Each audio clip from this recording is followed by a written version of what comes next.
Salut les Tobias, mon nom à moi c'est Elom, appelez-moi Tobia Elom, ça me convient. Dans une précédente vidéo, nous avons découvert que certains faisaient des cultures en saison sèche au bord du Zio dans le village de Dewego. Après avoir discuté avec le jeune qui faisait son travail au champ, nous avons continué les discussions avec certains anciens du village qui nous ont dit comment se passait le travail, pourquoi il fallait s'y prendre tôt, les végétaux qui y sont cultivés et les améliorations qui sont actuellement apportées au travail pour le faciliter. Puis, nous avons posé la question à laquelle beaucoup de personnes n'aiment pas répondre dans nos contrées. Combien cela peut-il rapporter financièrement, bien sûr, aux cultivateurs?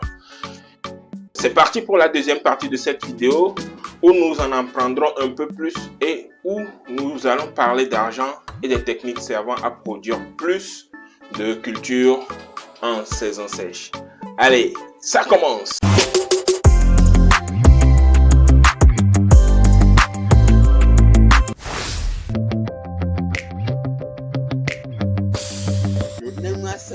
Dépend où tu dois. Ça dépend où tu dois écouler moi va couler moi. Comment ça n'est? Très haut ça n'est pas. Comment ça n'est pas mon personne c'est na mon wala wa. Mais so ya ka me faut-il cacher le cas. Ah au petri ici on donner à Jati vi le ji. On s'en donner. Garo moi. Na petri melio 2500 on donner kaka donner 3000. On a du 500, on a du 200. La chimie.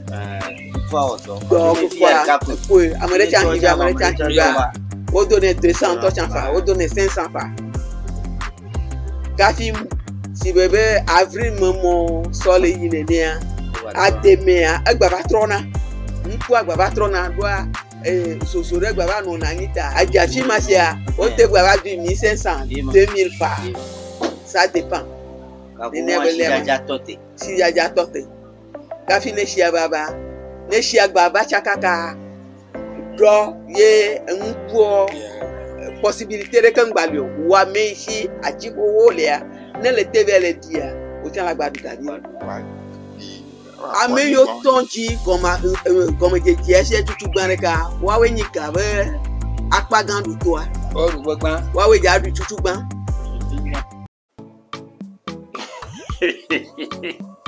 Hey, Tavia, je vous avais prévenu que les réponses à ces questions ne sont jamais totalement satisfaisantes dans nos contrées, mais je vais vous répondre pour qu'on avance plus vite.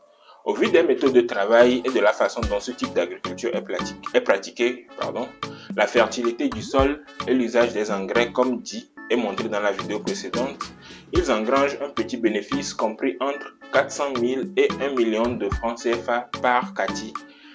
Un kati équivaut à une surface carrée de 12 mètres de côté, soit 144 mètres carrés.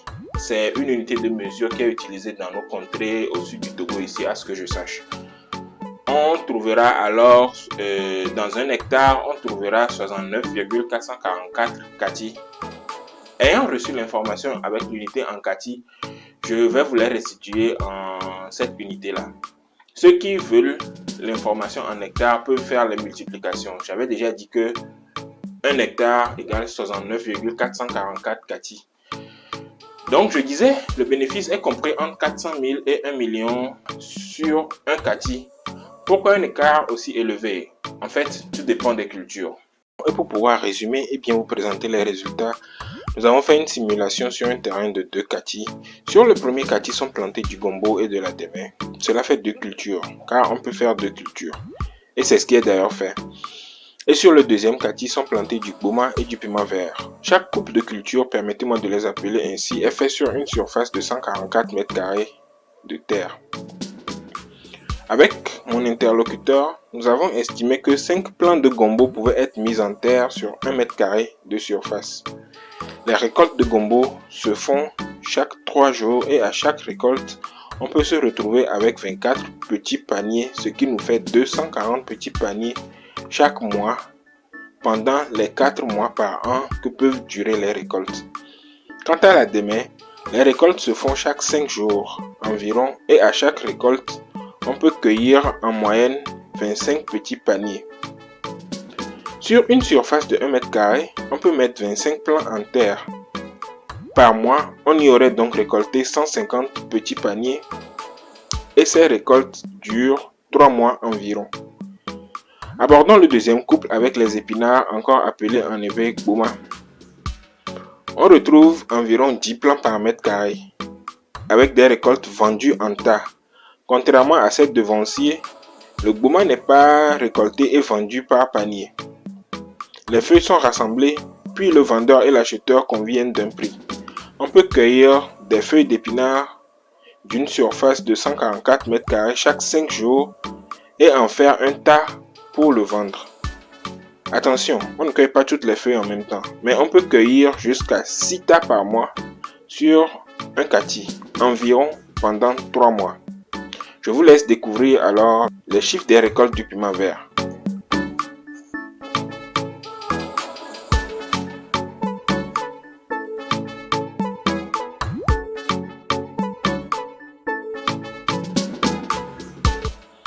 Dans ce deuxième tableau, qui n'est que la suite du premier, nous allons reporter les chiffres des 2 dernières colonnes de l'ancien tableau et nous allons maintenant parler de la partie qui nous intéresse, l'argent, combien on arrive à se faire. Les prix varient sur le marché en fonction de l'offre et de la demande. Pour le gombo, nous faisons nos simulations avec 1600 francs. D'où vient ce chiffre? Eh bien, selon les anciens avec qui nous avons discuté, 2500. 2500. On donne caca donne 3000. Ouais, bah pendant que ton caca a dit ma blonde le dit 300. On l'a dit 500. On l'a dit 200. 3000 qui est le prix le plus élevé, plus 200 qui est le prix le plus bas, fait 3200. Et nous avons choisi de prendre la moitié de ces 3200 qui suppose qu'on aurait vendu la moitié de la récolte au prix fort et l'autre moitié au prix faible pour avoir une moyenne à peu près. Donc nous avons pris 1600 pour le gombo. Donc à 1600 francs le petit panier et à 240 petits paniers par mois pendant 4 mois, cela nous donne 1600 fois 240 fois 4, ce qui est égal à 1 536 000 de revenus bruts pour le gombo seul sur une surface de 12 mètres x 12. Découvrons les autres chiffres. À 1800 francs le petit panier, on se retrouve à 810 000. À 1300 francs le petit panier de piment vert, on se retrouve avec un chiffre de 403 200. À 10 000 francs le tas de feuilles d'épinards, on se retrouve avec 180 000 de chiffre d'affaires pour la saison. C'est de là que nous avons tiré le bénéfice que nous vous avions dit un peu plus tôt, car il faudra payer les travailleurs, les engrais et toutes ces autres charges qu'il faut retirer de tous ces chiffres pour se retrouver en moyenne avec un bénéfice de 400 000 à 1 million de francs par saison et par 644 mètres carrés. Pour obtenir le chiffre sur 1 hectare, multipliez ces chiffres par 69,444 et c'est là vous vous rendez compte de la fertilité d'abord du sol qui produit beaucoup et de toute la richesse que ce sol constitue pour ces travailleurs qui travaillent dans des conditions extrêmement dures. Je reprends au nom de Wana Afima Ose, titulaire d'une licence en biologie et physiologie végétale. Voici la première question. Qu'est-ce qui favorise l'agriculture en saison sèche? Pour une bonne culture en saison sèche, il faut une source d'eau, étant donné qu'il ne pleut pas. D'accord. On peut tout cultiver sur cette terre? Bien sûr, mais de préférence les plantes qui résistent le plus à l'inondation. La canne à sucre, le riz, le gombo. Ok, madame, que pensez-vous de l'affirmation selon laquelle les engrais travaillent mieux sur un sol limoneux que sur un sol sableux? Un sol sableux est un sol perméable qui laisse vite passer les engrais et de l'eau.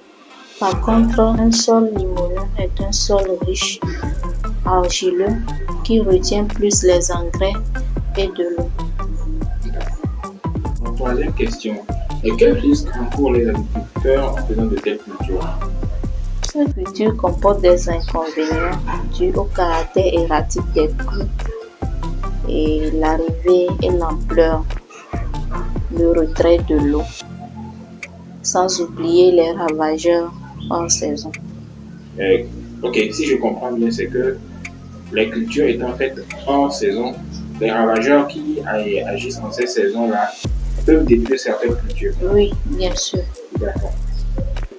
Quelles améliorations peuvent être apportées à ce qui est déjà fait sur le terrain?